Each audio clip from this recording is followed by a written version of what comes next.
Oke, jadi mari kita coba bahas lagi mengenai kelanjutan dari ceritanya Rosidere. Dan kali ini tuh sendiri mengenai isi dari volume ke-9-nya. Spoiler ya, tentu aja video kali ini tuh sendiri bakalan jadi video spoiler. Jadi jika kalian itu tidak keberatan, yuk mari kita coba lanjutkan. Nah, jadi pada bagian epilog ini atau bagian penutup untuk volume ke-9-nya, kita dikasih tahu mengenai sedikit gambaran dari masa kecilnya si Yuki dan juga masa Chika. Namun kali ini itu sendiri dari sudut pandangnya si Yuki ya, di mana Yuki berkata kalau dia adalah anak kecil yang cukup nakal, suka mencoret dinding dengan gambar yang tidak jelas, membawa masuk binatang serangga, sampai pada saat mencoba mengganggu masa Chika saat sedang belajar. Di mana Yuki juga mengatakan kalau ia boleh melakukan apapun yang dia mau asal hal itu tidak mengganggu orang lain. Di mana saat Yuki mencoba menggambar sesuatu di dinding, ayah Yuki akan berkata, bukankah hal itu ide yang bagus, namun akan lebih bagus jika Yuki tidak menggambar di dinding. Di mana Yuki kecil berkata kalau ia tidak pandai menggambar jika tidak di dinding. Dan keesokan harinya, ayah Yuki memberikan Yuki papan gambar berwarna putih untuk Yuki. Di mana dengan hal itu Yuki bisa menggambar di luar rumah, bahkan Yuki tidak perlu lagi menggambar di dinding. Nah, ada satu momen di mana Yuki terkena asma dan harus dirawat di dalam rumah sendirian ya. Di mana pada saat itu masa Chika sering datang ke kamarnya si Yuki dan bermain kartu. Namun tentu saja waktu yang masa Chika miliki itu terbatas banget, sehingga membuat Yuki kesepian lagi saat dia ditinggal sama si masa Chika. Semakin lama Yuki berada di dalam kamar, Yuki semakin menyadari kalau kakaknya bekerja keras untuk bagian dirinya juga. Dan saat Yuki kecil mulai bertanya, Nisama pasti sangat sibuk sekarang ini dengan semua kegiatannya kan? Dan masa Chika pun hanya bisa menjawab, itu tidak jadi masalah kok.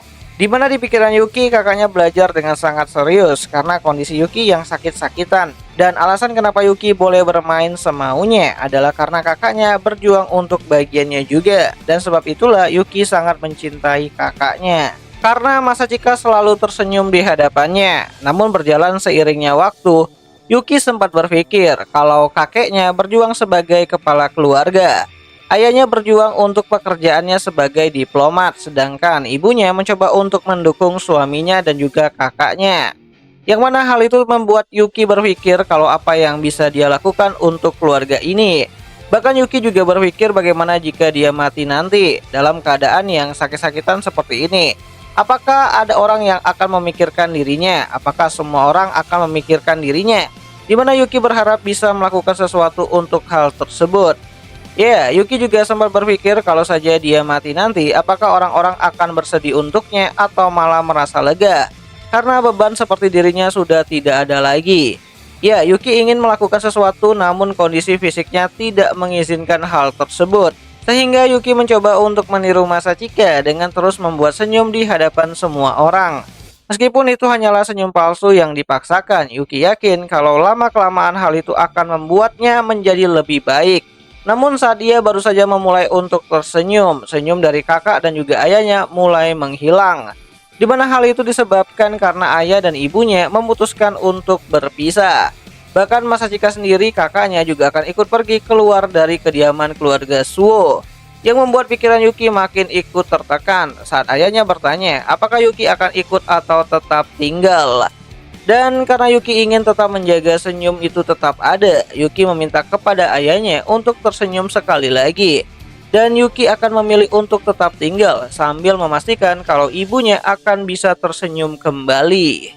So, untuk beberapa waktu senyum dari ibunya Yuki kembali lagi terlihat, di mana pada saat itu Yuki juga diberi kebebasan untuk melakukan apa yang dia inginkan. Di mana Yuki melakukan banyak hal sesuka hatinya dan terus memberikan prestasi kepada keluarga Suo. Bahkan saat menjalani hal tersebut, penyakit asma Yuki juga berangsur-angsur membaik. Sampai pada waktunya, Yuki bertemu lagi dengan masa Chika di masa SMP.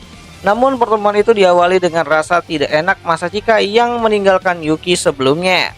Sehingga senyum canggung masa Chika membuat Yuki kecewa. Sampai pada akhirnya Yuki sadar kalau masa Chika sudah tidak bisa tersenyum kembali akibat merasa bersalah atas diri Yuki. Dan sejak saat itu pula Yuki terus-terusan mencoba untuk menjahili si masa Chika. seperti memberikan seekor kecoa palsu, berharap kelak nanti Masachika bisa tertawa tulus dengan candaan yang Yuki berikan. Bahkan untuk membuat Masachika bisa lagi tersenyum, Yuki mencoba untuk bersifat seperti anak kecil yang ceroboh. Yuki bahkan sampai mencoba untuk mencari cara di internet dan menemukan hal semacam itu di dalam anime. Ya, sejak saat itu Yuki menjadi lebih suka melihat anime dan menjadi seorang otaku. Ya, sejak saat itu Yuki menjadi orang yang berakting seperti karakter adik perempuan di dalam anime dengan memanggil Masachika dengan sebutan Oni-chan. Nah, jadi kurang lebih seperti itulah isi dari epilog untuk isi dari volume ke-9 dari serialnya Roshidere, dan karena sudah selesai, aku ingin coba tanya, apakah aku harus mengulangi pembahasan volume dari sambungan untuk season keduanya dari adaptasi light novelnya Roshidere, atau berhenti dulu nih untuk membahas Roshidere dan fokus dengan judul lain yang lebih baru?